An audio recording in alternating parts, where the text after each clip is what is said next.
Hello, my dear students. How are you? I am Harsh Bihari Srivastava, law experts, परीक्षा refresher, online law classes from Allahabad. Dear student, आप लोग के लिए एक series start की गई है सिलेक्टेड कैंडिडेटों के। ये सीरीज की शुरुआत आज 1 अक्टूबर से होने जा रही है। इस सीरीज में आप लोग को उन लोगों से मुलाकात कराई जाएगी जिन्होंने फर्स्ट अटेम्प्ट में एपीओ का एग्ज़ाम को क्वालिफाई किया है, यूपी का एपीओ या बिहार का एपीओ। इसके साथ साथ उनके पास एक अच्छा सा एक्सपीरियंस भी है, तो इसलिए आप लोग को इन लोगों से मुलाकात कराई जा रही है ताकि काफ़ी स्टूडेंटों का प्री एग्ज़ाम में रुक जाता है और इसका दुष्परिणाम ये होता है कि आपके पास अच्छे मेंस के नोट्स होने के बावजूद, आपके पास इंटरव्यू की अच्छी तैयारी होने के बावजूद आप लोग क्या होते हैं, वो सब आपकी पढ़ाई बेकार हो जाती है। फिर आपको नए सिरे से नई वैकेंसी का इंतज़ार करना पड़ता है और फिर आपको फिर नए सिरे से प्री देना पड़ता है। तो हम चाहते हैं कि हमारे जो भी स्टूडेंट जुड़े हुए हैं उनका प्री किसी कारण से नहीं रुके, ताकि प्री जब निकलेगा तभी आप इंटाइटल होंगे मेंस देने के लिए या इंटरव्यू देने के लिए। इसी कड़ी में आज हम लोगों के बीच में परीक्षा रिफ्रेशर लॉ क्लासेस की स्टूडेंट अर्चना सिन्हा जी जुड़ी हुई है, जो दिल्ली से है। हम चाहते हैं कि वो आप लोगों के बीच में अपने अनुभव को शेयर करें कि उन्होंने प्री का एग्ज़ाम कैसे निकाला और कैसे उन्होंने क्या रणनीति अपनाई थी परीक्षा रिफ्रेशर लॉ क्लासेस से जुड़ने के बाद प्री का एग्ज़ाम देने में। अब हम चाहेंगे अगली आवाज़ अर्चना सिन्हा की। नमस्कार सर। Hello everyone. सर, सबसे पहले धन्यवाद, आपने मुझे इनवाइट किया। और मैं अर्चना सिन्हा। जी, मैं अर्चना सिन्हा एपीओ और जुडिशियरी की प्रिपरेशन कर रही हूँ। और मैंने फर्स्ट सर के इंस्टीट्यूट से मैं जुड़ी हुई हूँ। और फर्स्ट अटैम्प्ट में मैंने बिहार जुडिशियरी का प्री क्वालिफाई किया और फर्स्ट अटैम्प्ट में मैंने एपीओ क्वालिफाई किया। अभी मैं बिहार का मेंस लिखूंगी। तो जो इसमें ये सर से जब मैंने अभी ज्वाइन किया है तो मुझे बहुत ज़्यादा बेनिफिट इससे मिला है लॉ के सेक्टर में।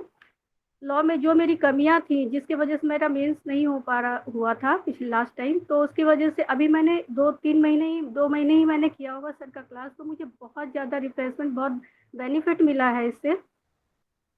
और प्री का जहाँ तक मैं कहूँगी कि प्री जो है वो आप एक लॉ में क्या है कि लॉ तो साथ साथ पढ़ना ही और जीएस पे उतना ही फोकस करना है। तो जीएस में मैं ये कहना चाहूँ कि जीएस के लिए कुछ रणनीति जो लेके हम चलते हैं कि उससे हमारा जीएस क्वालिफाई हो जाए, तो उसमें 3 चीज़ों की ध्यान देने की जरूरत है। एक तो हिस्ट्री, ज्योग्राफी और पॉलिटी, ये 3 सेक्टर से तो क्वेश्चन आते ही आते हैं। तो इसके लिए मैं कहूँगी घटना चक्र एक आती है, उसका जो एक्सप्लेनेशन होता है विद एक्सप्लेनेशन जो है वो हमें सॉल्व करना चाहिए। और उसके बाद से जो है करेंट अफेयर्स, ये 4 चीज़ें पे अगर हमारा कमांड होता है तो प्री नहीं रुकता है। प्री हमारा कभी नहीं रुकेगा इन 4 चीज़ों पे। और बाकी सर तो लॉ में एक्सपर्ट है। सर की जो सर करवा दे तो फिर उससे बाहर कहीं नहीं जाएगा लॉ के फील्ड में। लॉ का जो सब्जेक्ट है, तो मैं यही आशा करूंगी कि सब लोग जो है जी लॉ के साथ साथ जीएस पर ही उतना ही फोकस करें, क्योंकि लॉ वाले स्टूडेंट का होता क्या है कि जीएस पे फोकस नहीं करते हैं। इस वजह से थोड़ी कमियां रह जाती हैं।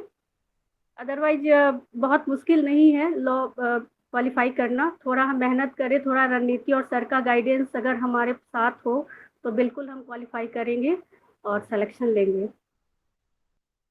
बहुत बहुत धन्यवाद अर्चना जी, आपने बहुत ही इम्पोर्टेंट बातें स्टूडेंटों के लिए बताई और हम ये चाहेंगे कि आपका तो मेंस में होगा ही और इंटरव्यू में भी आपको सिलेक्शन मिलेगा और बहुत ही जल्दी 2023 में आप एक प्रतिष्ठित पद पर आसीन हो जाएंगी। और सर का आशीर्वाद तो आप लोग के साथ हर समय रहता है। सर, जितनी आपका खुशी, आशीर्वाद चाहिए तो सर यहीं तक नहीं, हम एडीजी तक भी जाना चाहेंगे। और सर आपके आशीर्वाद के साथ हम वहाँ तक जाएंगे सर। बिल्कुल आप जाएंगे। आप तो बहुत ही टैलेंटेड स्टूडेंट हैं, वो तो स्टूडेंट जब एडमिशन लेता है तभी से पता चल जाता है। और पहले तो हम चाहेंगे कि एक पद लेकर आप अपने जी को जी सर। सुरक्षित कर लें और अपना जो उद्देश्य है कि मुझे अंतिम रूप में एडीजी का पद लेना है, वो ज़रूर और ज़रूर मिलेगा। अगर हम लोग दृढ़ संकल्प हो जाते हैं तो ऐसा नहीं है कि कोई पद नहीं मिलता। हाँ, ये हो एग्जैक्टली सकता है सर। थोड़ा सा टाइम लगता हो। और आपने जी अगर सर। ये इंस्टीट्यूट का इतिहास देखिए 30 वर्षों में, तो ढेर सारे स्टूडेंटों ने एडीजे को निकाला है। बिहार में एडीजे के पद पर काम कर रहे हैं, यूपी पे काम कर रहे हैं, मध्य प्रदेश में काम कर रहे हैं, राजस्थान पे काम कर रहे हैं।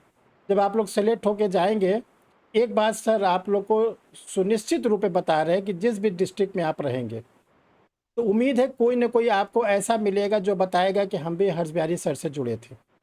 जी बिल्कुल। बस यही एक बात आप और लोग मैं को। कहना चाहूँगी सर, हाँ जैसे बताइए। सर तो लॉ का बताते ही हैं, लेकिन साथ-साथ जो हमारी मॉरलिटी है, एथिक्स है, सोसाइटी में क्या होनी चाहिए, वो भी सर बहुत अच्छे से बताते हैं। एज़ ए स्टूडेंट वो एक सर को, एक गुरु को बताना भी चाहिए, क्योंकि हम पद किसी पे भी चले जाते हैं, लेकिन मॉरलिटी और एथिक्स होना बहुत ज़रूरी है साथ में।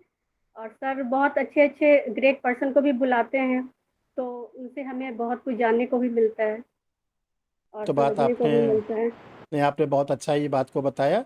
और आप अपने, आपके पास समय बहुत कम है क्योंकि 12 नवंबर को आप लोग का एग्ज़ाम भी है। आप जी, अपनी जी, तैयारी को करें और सर आपके साथ हैं, और तब तक रहेंगे जब तक आपका सिलेक्शन नहीं हो जाता बिल्कुल। प्रत्यक्ष रूप में। धन्यवाद अर्चना जी, आपने बहुमूल्य समय दिया। धन्यवाद सर। धन्यवाद, जी, धन्यवाद नमस्कार। आपको।